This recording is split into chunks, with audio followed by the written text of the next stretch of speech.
So when this person included your story, how did you feel not only about what you went through, but that someone wanted to include it to share it with the rest of the world? Yeah, I tell my story a lot because I want other women and birthing people and families to understand, especially Black women, um, Black birthing people, to know that they are not alone. And so I don't know that particular, it was interesting because I can tell my story and, I tell my story. But for some reason, I don't know, I think it's because she's a therapist. I was in there crying. I was boo-hooing. And I'm like, ooh, this was different. I've been on panels. I've been doing this for years. Yeah, it was different. I don't know. She asked some different questions. I think that's what it was. And it just evoked like, wow, like I really went through some stuff, you know? Um, and I'm here. And just how scary it was. I don't think I talk about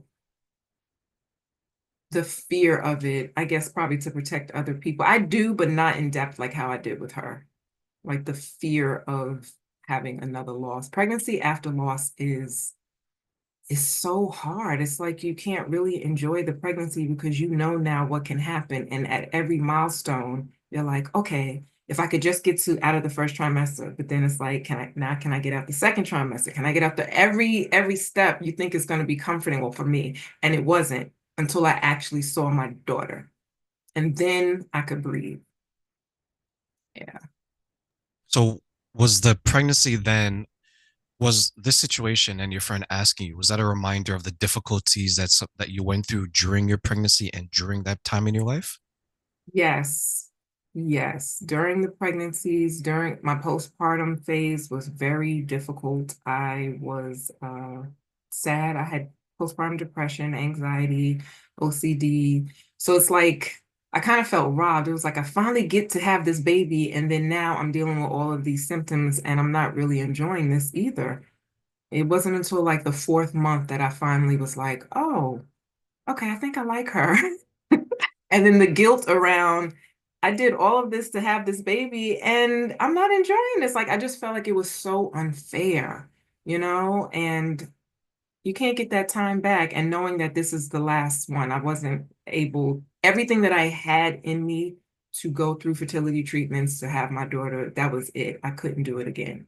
Um, and so knowing this is the last time, and then it's kind of spotty, like I was there, but I wasn't really there. I was just surviving. So yeah, it's emotional. However, I do understand. She will be 10 in April. I do understand, and I understood a couple of years after having her that everything I went through was to help someone else. And so I would have liked a different experience, but I wouldn't change it. Yeah. So do you think sometimes then birthing parents and non-birthing parents, do you think that maybe they underestimate the impact that this can have on their life and maybe their relationships? Absolutely. That is the number one feedback I get from my clients. Even when I try to prepare them as much as I can, oh, I'll be fine. I'm like, no, you won't. No, you won't. I'm telling you, you won't. And it's like, Tamara, you were right. Oh my gosh, I didn't have enough support. And that's the thing. We kind of, not kind of, we live in a society that is very me, right? And I don't think I believe and I know that culturally, as indigenous people, whether your people are from South Carolina, the Caribbean, Africa, as Black people, we did it with our community.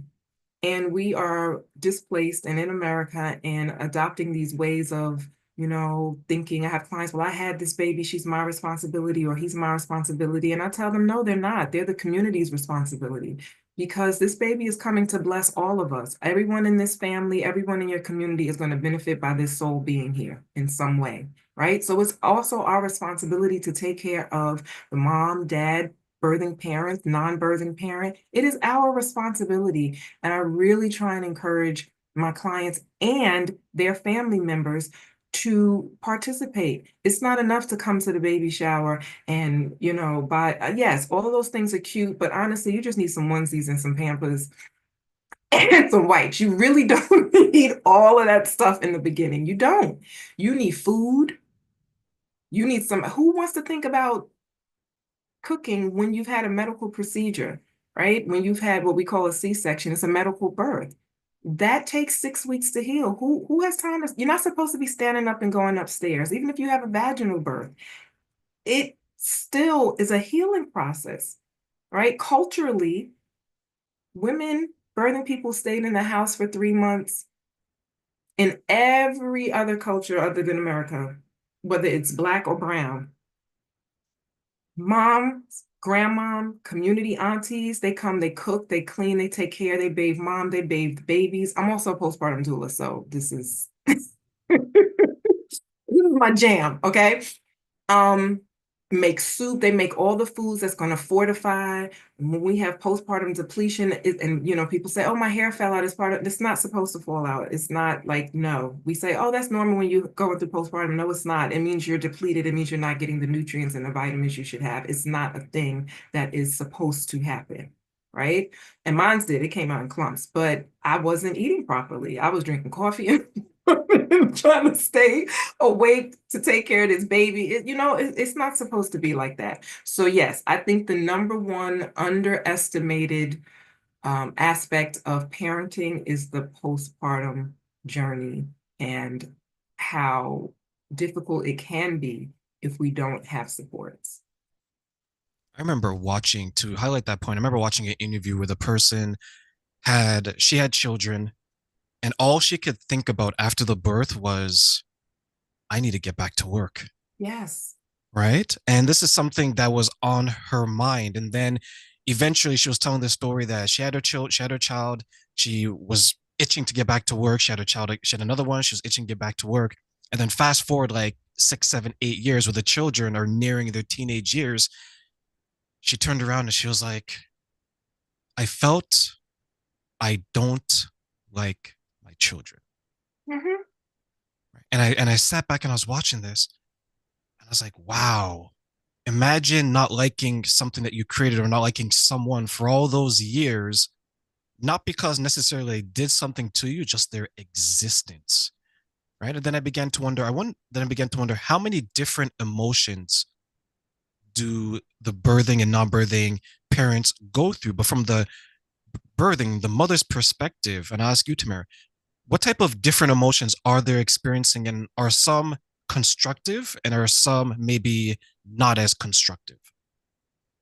Well, you factor in, you have the hormonal crash, right? You have the baby blues. And so that's like a ride. Like you're up and down, you're happy, you're sad, you don't know what's going on, right? And that, is about 5, 7, 2 weeks maybe. I feel like it's different for everyone. But past third, fourth week, you want to be mindful of if it's leveling out, right? And then if you are having difficulty with daily activities, just basic things. Now it's difficult to wash when you're a new parent, right?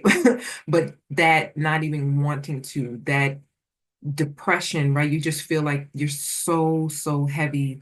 You can't brush your teeth. You can't do basic things. You can maybe care for your baby, but you can't care for yourself, right? Either hyper or hypo, right? Either sleeping too much or you can't sleep at all. Um, Paying attention to fluctuations in appetite, right?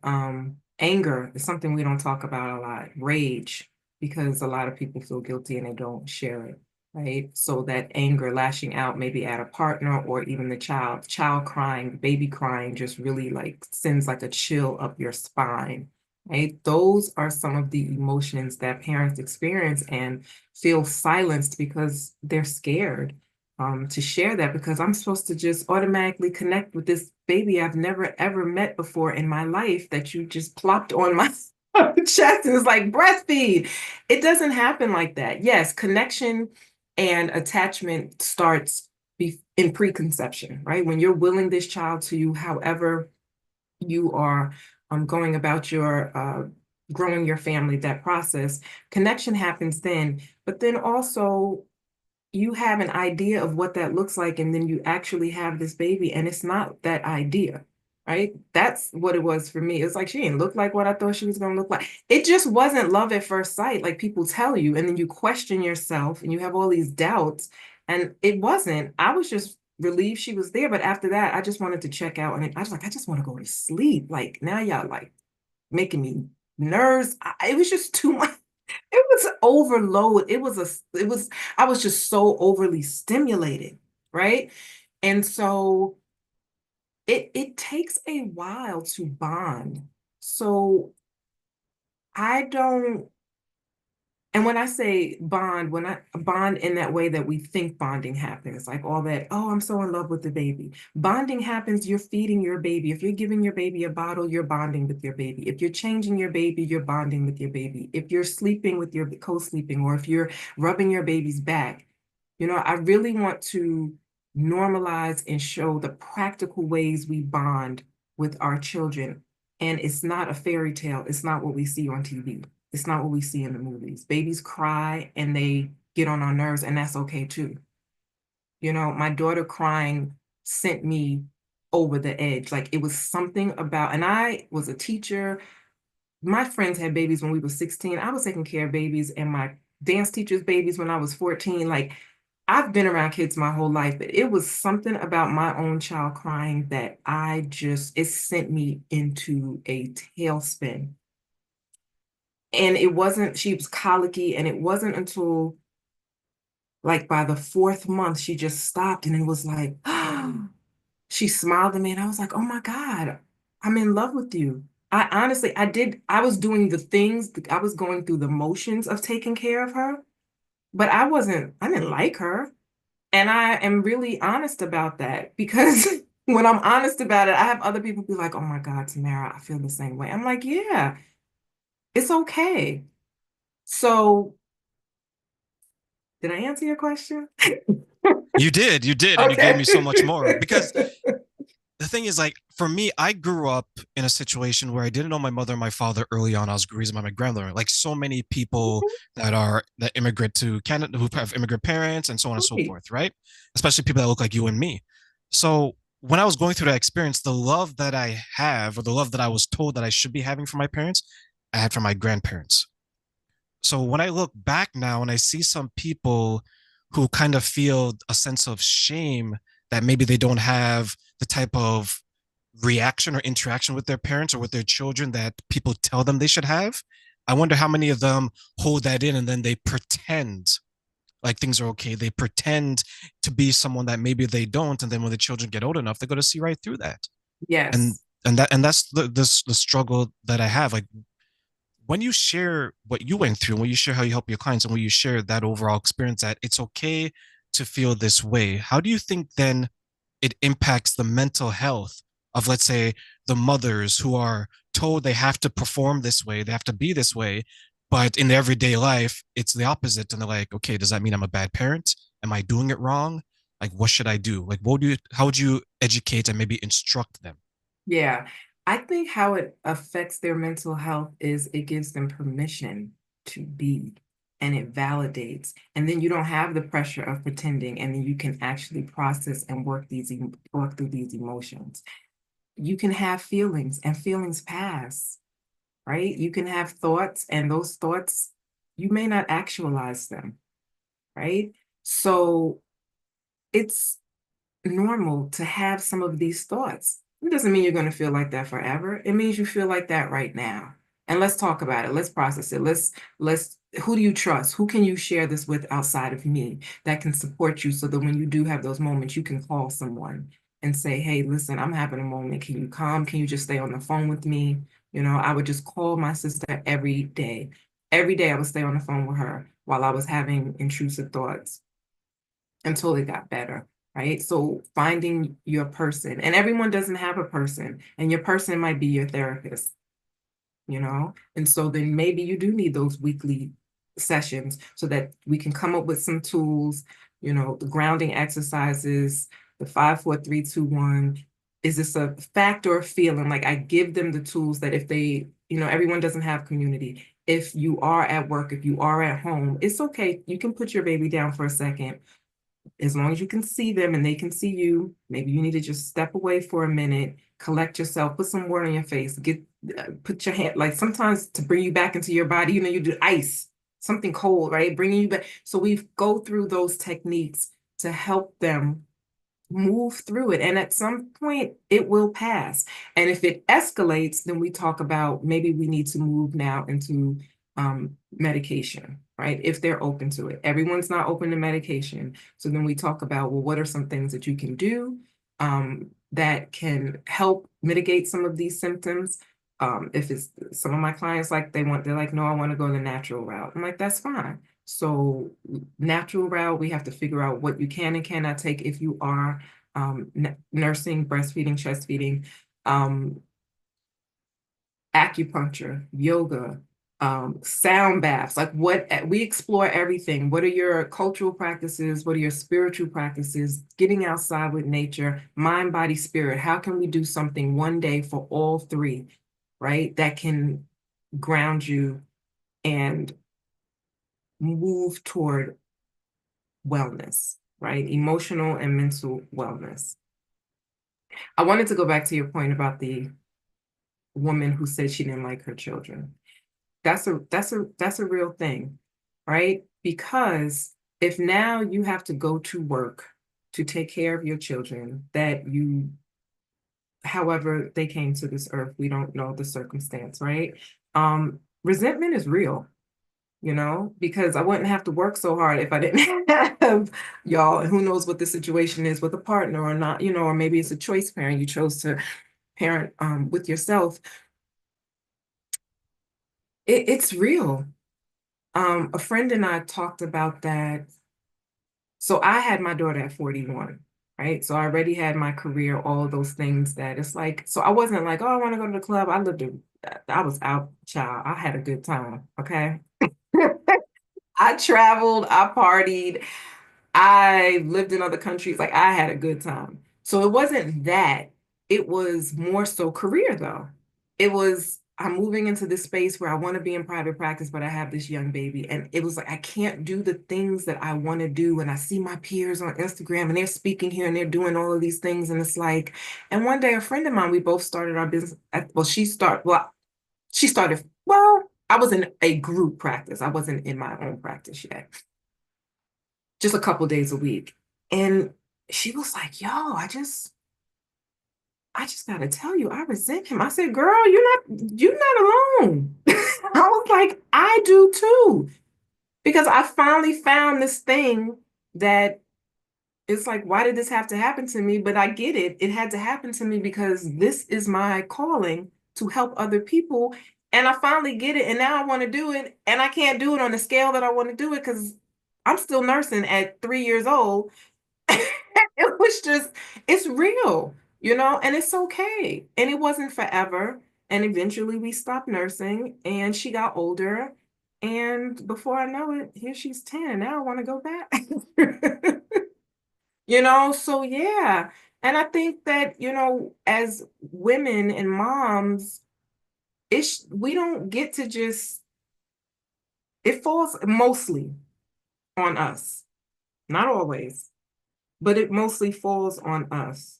And yeah, it can be very hard and difficult managing those emotions around it.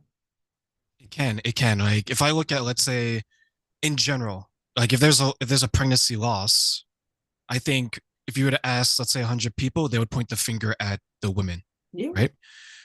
If there's something that the child is missing, I think if you ask 100 people, they're going to point the finger mostly at the women, right? And then on top of that, so now women are conditioned to have this burden, right? They're like, oh my God, my child does this. If my child doesn't come to birth, if everything happens, it's on me, regardless of the situation with the father. But then when you have women saying that, I don't think I kind of, at the moment, I don't like this child. I love him, I love her, but I don't like them, right? people are gonna look at automatically you're a bad mother. So there's like this box that the women have to fit in to say that, okay, if I fit in this box, I'm decent. But if I'm Wonder Woman and Supergirl, then I gotta be great, right? You have to sacrifice yourself, you have to sacrifice your energy, you have to sacrifice your time.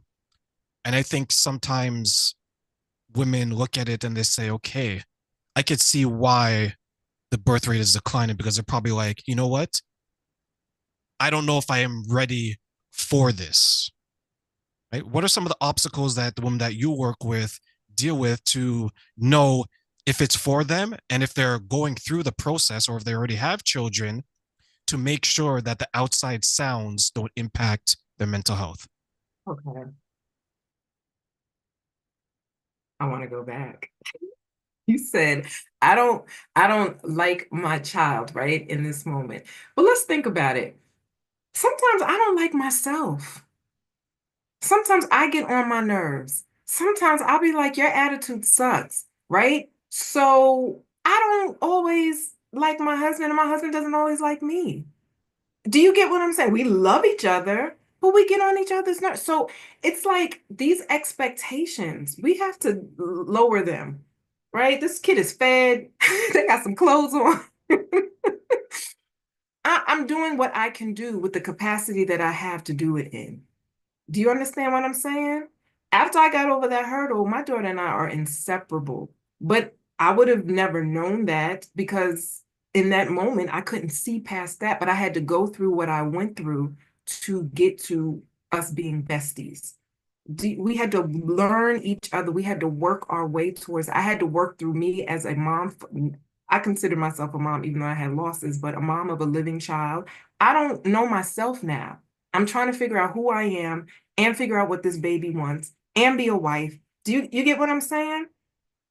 So I think other people also need to release parents of the what you think they should be doing. If you try and live up to somebody else's expectations, it's a no win. You're losing, let alone trying to live up to your own expectations, right? Sacrifice of being a parent. I don't believe in sacrifice. I believe in compromise. I don't believe that you should damn near die to take care of anybody, your spouse, your parent, your child. When you think about sacrifice, right, a sacrificial lamb, you sacrifice this lamb and it bleeds out and it's dead. It's not living anymore. It has paid a price so that somebody else can live, right? You can eat off of it, whatever you do with the sacrifice after that, correct? So how am I supposed to now be anything to anybody if I'm sacrificing myself? I'm not going to, that's not sustainable. Now I can compromise on some things, right? And that's in any relationship. I can compromise and still thrive in a compromise, but I can't thrive in a sacrifice. So when I talk to women who are hesitant, as I was, to grow my family, because I did not always want to get married. I knew I wanted to have children. I didn't always want to get married. So we talk about, well, what do you think that means, right? What did you see growing up? And what about that has turned you off? What about that maybe is doable? What about that you can incorporate into your own life, right? And if your journey to parenthood is because I feel like I need to have a spouse, well, or a partner, because of why? Social constructs, cultural constructs, is it family member? Like we just explore all the avenues. And what do you want? What do you really want? And why are you not going for it because of something external? Right? And is it, just want to be a career woman. I really don't want that. That's fine too. But I believe everyone should, you should have what you want. You deserve, you were put on this earth to enjoy it as well. Life is hard enough, right? So what do you really want that's going to satisfy you, right? And so that's what we do. We explore it. And some I want to be a choice mom. I'm going to explore donor sperm, donor egg, or whatever that journey looks like. I have worked with men who also have explored being a choice parent and having a surrogate, right? And I just absolutely love assisting people with growing their families, um, however that looks, because I think every community family is important if that's what you want. And family does not always look like blood and biological, right? A lot of us, if we could choose our family members, we would not have chosen them. Our friends are who we choose, and they are our choice family for a reason, right? So yeah, we just explore. I remember I told my this is a funny story since you mentioned surrogate. I told my girlfriend, I was like, because she has a child and she doesn't want any more children. And I said, okay, what if I wanted one? She's like, no, straight out, no, right? Because she's remembering what she went through to your point, right? And she's like, I don't want to do that again. Then I was like, okay, what if I were to get a surrogate, right? For it. But in her mind, you know what she's thinking? You're gonna have sex with another woman to have a kid. Yeah, yeah. Right. And it's interesting how, like, from like certain people's perspective, when you try to compromise like that, especially when it comes to children, all they could think for a lot of people is that you're going to be sexual with someone Yes. else, right? Not thinking that, no, I'm just going to borrow this egg, right? Or the Hmm. sperm or whatever. So, how do you maybe help people to understand that it's not this person's trying to step out in a creative way? It's Hmm. that maybe this is something for them because maybe someone is unable to have children for whatever the reason, Yeah. or one person's opposed to it because maybe they don't want their body to change that way, but this Hmm. person wants it and they're trying to find a middle ground. Yes. And that's exactly it. I find that the surrogate conversation for women is not um as sexual as it is for men who have to use donor sperm for their wife's egg. That conversation is the one that takes a little bit more time because even though they know that this is a procedure, the idea of just another man's body parts or I don't in some in their way is something that we have to like really process and work through. And it's just that, it's you have to just wrap your mind around, okay, this is where we are, right? What does that mean for me as a man? As women also who have to use donor egg wrestle with that too. What we've been taught, oh, if you can't, produce a biological child, like a woman's put on this earth to do that, to procreate, depending on what those religious ideologies are, cultural, all of that. And that's the question I asked them. Well, do you believe that? Or is that what someone said and you believe? Like, do you really believe that? And we have to start there about self-worth, what that means, value, how I say you're valuable whether you produce a child or not. That's not the only way you bring value to someone's life or the world, right? And so really starting there and then building our way up. And I have to say I will say most of my clients that I've worked with who have started on this journey with trying, I don't like to say naturally, but people understand what that means. But trying, with their own egg and sperm, and then having to move to donor egg or sperm, like each step we have to really work through that. And what does that mean to you? What does that mean, right? What does it really mean? Dot dot dot, and then they have to finish the sentence, right? And are we going to let some of those things get in the way of what it is you really want? You want to build your family. You have so much love and care to give.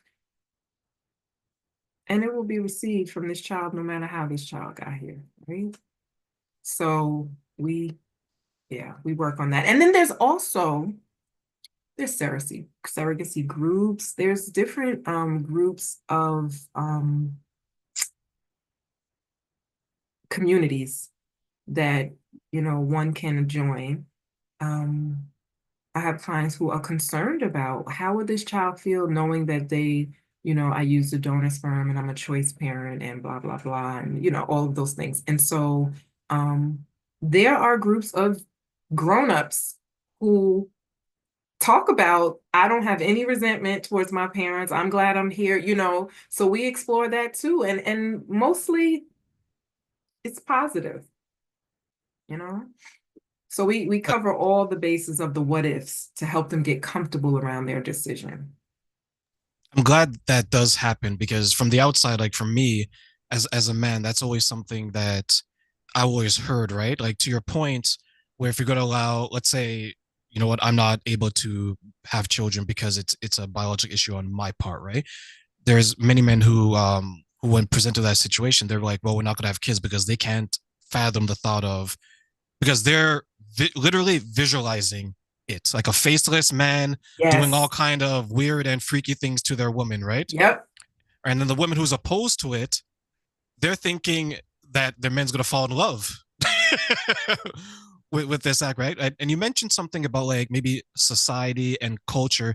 Where do you think that originates from exactly when in the minds of the people who actually believe this?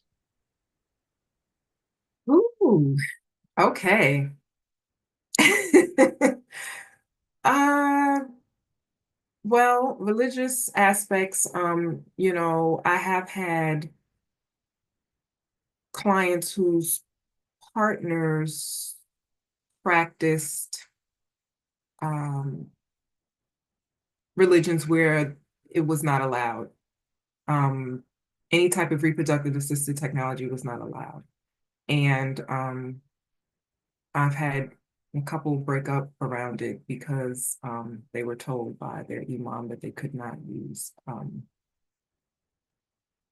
donor eggs. And so, it's religion has been what I've seen, what has come across in my practice, a a barrier to some couples growing their family, and as a result, have had they parted because of it. You know. Other than that, I have seen like, oh, what are we going to tell our parents because they're older, they don't understand. And like, you cross that bridge when you come to it. We can talk about ways to talk to family members, disclosure. I do believe in disclosure for the child. You don't want another family member, at the barbecue, whatever, because it happens. It has happened. And so we talk about just all of those scenarios.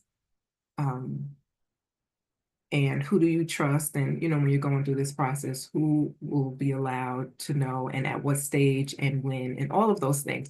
But we usually can work through those. The biggest obstacle that I've come across has been, yeah, religious. And yeah. And even if it's not necessarily a doctrine that says that it's not allowed. It's just also what you are supposed to do as a woman. You're supposed to give your husband a you get what I'm saying? A baby when, male factor infertility is just as prominent as female factor infertility. But it's automatically assumed that it's the woman's issue. And I think a lot of times to protect the husband, women don't talk about it. That's exactly what I wanted to hear you say. Right. And I can see that because there's a little bit of a shame, right? Like, Hmm. hey Tony, you shooting blanks? Right. Right? versus, Exactly. oh, your wife is not able to have children. Oh, I feel so bad for her. Is she okay? You Right. see, right? There Right. isn't like a joke like for the woman per se, right? Like you can Hmm. come up with something, but there's literally your husband shooting blanks, right? There's Yes. literally a joke for him, right? And I wonder if maybe some of this can be avoided just if the couples involved focus on themselves, keep everyone to a distance, and have the Yes. conversation. What are your thoughts? Yes. I agree. Um, that's exactly what we talk about. Finding a therapist who, specializes in reproductive health, and finding a community at some point when you're ready, because there are support groups for couples. Um, and when you do decide like how, this now he would have to go to a urologist, and there's steps like, maybe not involving, because you're the terminology and the emotional impact is a lot, and then to have to explain that to somebody else, it's just too much, right? You just got to get through it yourselves, and then figuring out at some point, who are our support systems, and are we ready to share? And sometimes they're not, and maybe the support system is just the support group, not just, but the support group, and we're not ready to share until we conceive, or if not, how we're going to proceed. Maybe it's, I have clients who decided to foster, and hopefully at some point be able to adopt. So um, it's really a personal choice, but we talk about all of it and how to also respond to the inferences at the dinner table at Christmas and Thanksgiving and Easter, and all the at the baby showers, and and how to really protect yourself and how to respond, so it's not sending you into a depression, because people don't. First of all, let's just say, I just really don't understand why anybody thinks it's okay for them to ask about anybody else's reproductive system or health, or when they're having a baby. I just don't, that's just so intrusive. And I really don't understand why people think that it's okay for them to ask that. Y'all been married 2 years. How come y'all ain't had no babies yet? Like, what? If somebody's been married a good 4 years and they haven't had a child yet, nothing in you says, well, maybe A, they chose not to, and they don't have to. B, there could be some complications. Like, I just don't, people just don't have a level of self-awareness, and I don't get it. I just don't get it. Even Yeah, before my own issues, I still like, that's not something I would have. And I know it's different because I'm a clinician and blah blah blah, but I still never would ask anybody that. I wonder if it's some people feel that they have the right to include themselves in the activities with someone's bedroom, not the physical aspect, but the reproductive, right? To your point, oh, it's been 2 years, no kids, like what's going on? Or do you want children? Like they'll ask questions that is inappropriate because when they ask them, like you see the facial response of the person before they even answer the question. But I wonder if how much of that has changed since COVID, because COVID, we didn't Mhm. necessarily ask, we didn't necessarily need to know so much about someone's health status. Yeah, we made sure people are clean and things like that. But it's like, have you got your this? Have you got that? Now, coming out of that, what I've seen is that people are more bold to ask, right? I've seen people ask online. I've seen people, some of my friends who are on dating apps, people literally list it. I don't have this, I don't have this, I don't have this, like STIs, right? I'm like, Mhm. what the hell? I'm like, if you miss one, does that mean you have it? So right. So when it comes to the reproductive side, I can see maybe an uptick, why there's an uptick in people saying that, okay, Tamara, like you've been with your husband 5 years, like what's going on? Or Terrain, like you've been with your girlfriend for 2, 3 years now. Like what's going on, right? Like how why do you then think like is what I'm saying maybe accurate to a degree, or why do you think people are now so bold to ask questions that maybe they didn't ask before or they shouldn't even be asking in general? I think it's been consistent with reproductive health. It's been consistent before COVID, during, after. Like, my clients are still telling me about aunties and in-laws, and why y'all had no baby. Like, still, it has never stopped. It's been consistent. I worked all through COVID. That has not changed. Now, absolutely, I think we have gotten definitely more emboldened with asking questions about people's health in general after COVID, but I think it's been consistent with asking about when someone's having a baby. How would you then I don't, help your clients to maybe pre- prevent that from happening, or maybe you can't prevent it, but handling it? yeah. We talk about like when they're in that process of really being protective of if they're trying another round of IUI or IVF or starting their trigger shots again, just wherever they are in that process, they're very vulnerable. And we talk about protecting themselves. Sometimes you just got to stay away.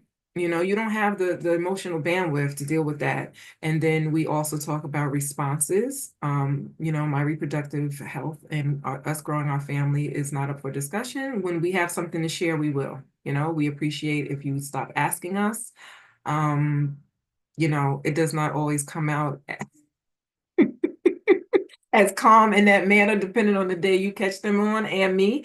Um, you know, I- because I think, unfortunately, with people, when you pop off on them, they get it. But when you're nice, it's like they don't really get the gravity of what they're asking. And it's like, I don't want to have to be like that, but it seems like that's the only way to get you to back up off me. And why are you so invested in what we're doing in our bedroom or however we're trying to grow our family?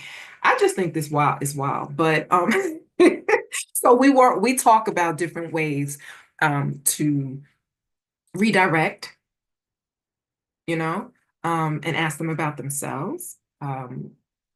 Yeah, we talk about oh, never considered that. Thanks. And just keep it moving. But like I said, it depends on the day and the person. And some of those things we talk about go right out the window and they just, they give it to them how they received it.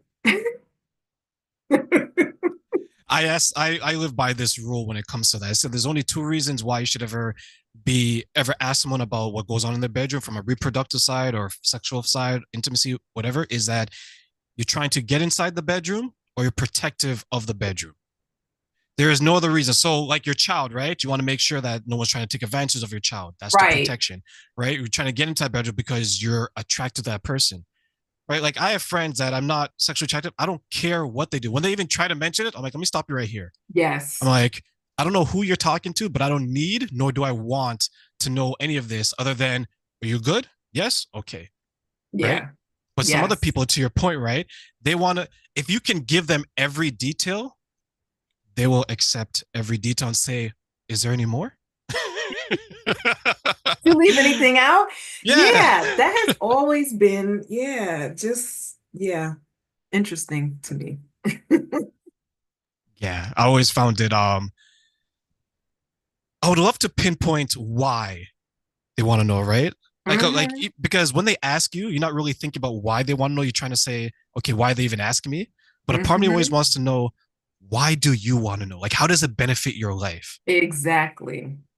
Exactly. I feel like the less I know about people, the better, honestly. Like, I don't want to know stuff about people. I really don't. If anybody brings, I'll be like, nope, I don't want to know. I just don't have any capacity or space in my head for anybody else's stuff. I really don't. Now, if a friend has a legitimate issue, you're right, and we need to talk about that, that's different. But I'm not asking because I got my own stuff. That's the interest. But you know what? Okay, this is what it is. I think it's a way to not have to deal with their own whatever, right? It's a way to deflect. And if you focus on other people, then you're not focusing on yourself. Maybe to Oh, so you're, compare, to say, oh, uh, well, if they're having sex regularly or not, then maybe my relationship is normal if we're not. Maybe just trying to get some own self-validation, or people are just right out nosy, period.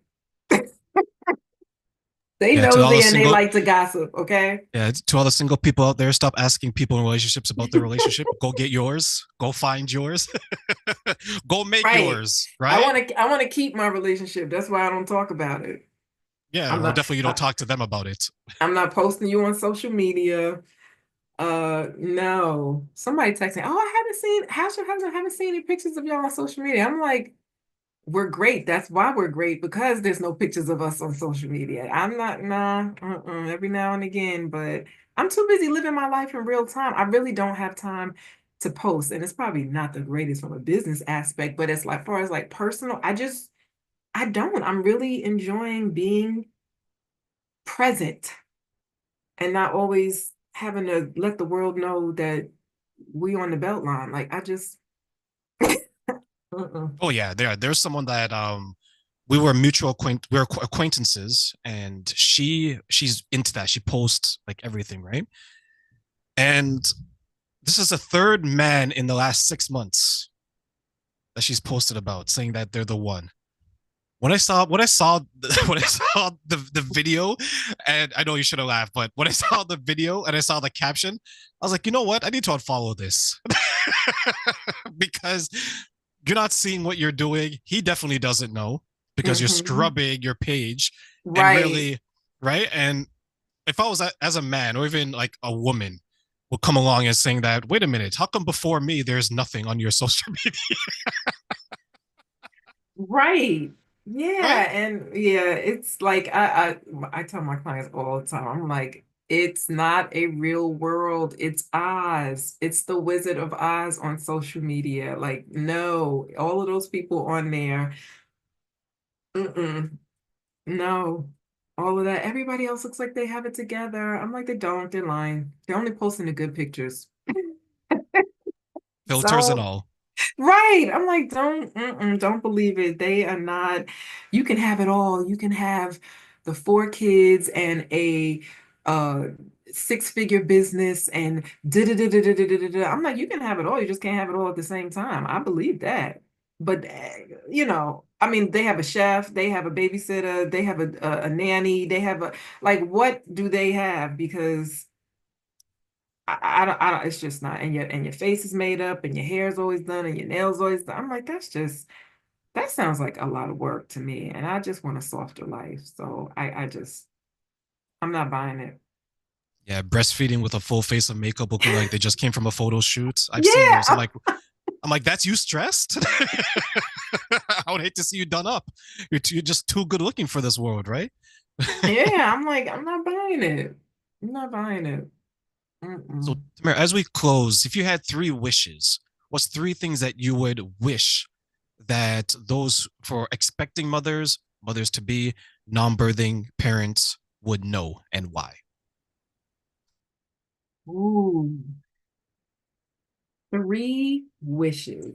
Um, my wish is that expecting parents, parents that are because I still feel like your parents when you are growing your family or attempting to grow your family, um,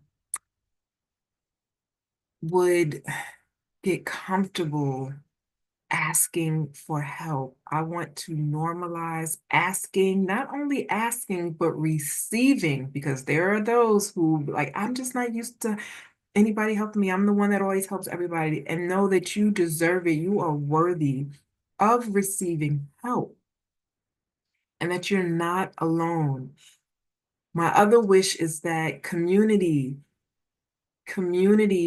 would show up and ask and not wait for, you know how people say, oh, let me know what you need. No, they're so overwhelmed that they don't even know what they need.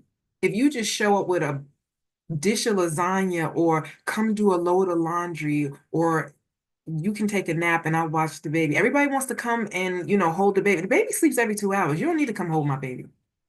What I need you to do, unless the baby's colicky and is crying all the time like mine, I need you to show up for those in your community without them having to ask, inquire, give them a gift card for Uber Eats. I mean, we would prefer you cooked a nice meal, but everybody can cook, right? Whatever your strength is, that is what I would love to see more of us getting back to our indigenous, our cultural practices of showing up for one another.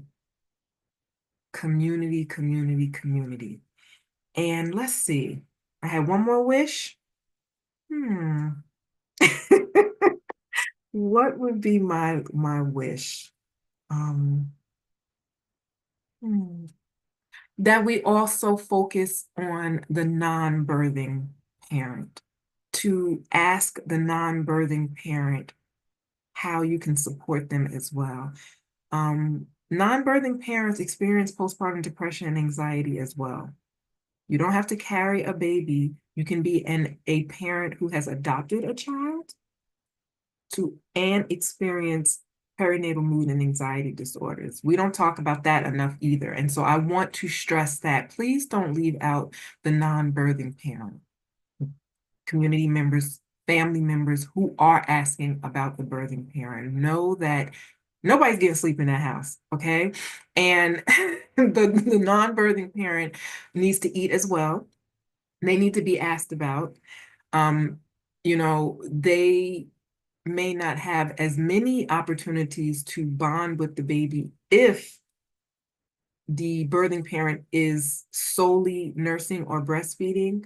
So let's not take those moments away from them by trying to come over and hold the baby, right? Let them bathe their child.